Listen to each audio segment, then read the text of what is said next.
Hari ni anak perhati tengok, banyak jalan-jalan sempit. Rumah besar, jalan sempit. Tak tahu, masa kita pecah luk tanah dulu, ada rizak jalan ke tidak?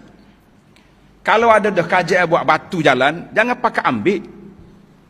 Siapa dia ambil hak jalan, dalam hadis Nabi kata, siapa dia ambil bumi orang walaupun sejengkal, Allah Ta'ala akan gulung 7 lapis bumi ke atas kepala dia di akhirat esok.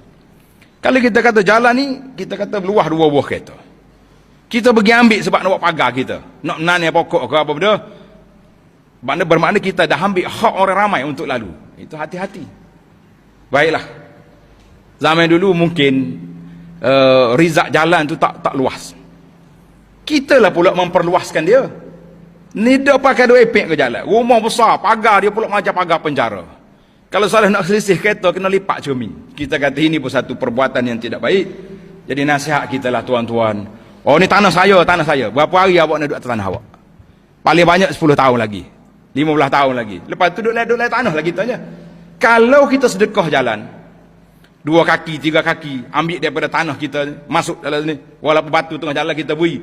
Tuan-tuan kena ingat. Setiap orang yang melalui jalan ini, nak pergi ke masjid, nak pergi cari kerja, nak pergi cari nafkah, nak pergi mana-mana saja. Semuanya mendapat pahala di sisi Allah Azza wa Jalla. Kita tidak akan rugi.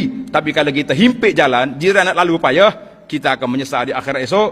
Sebagaimana yang disebut oleh Allah Azza wa Jalla dalam Al-Quran.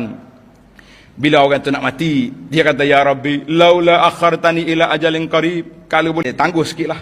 Masa mati ni pasal apa? Nak buka dah pagar, nak berjalan orang lalu. Menyesal untuk apa pada saat itu tidak berfaedah. Jadi para jemaah sekalian, hak jiran, hak jalan ni banyak. Kita ambillah langkah-langkah yang lebih baik. Semoga Allah Taala selamatkan kita dunia dan akhirat.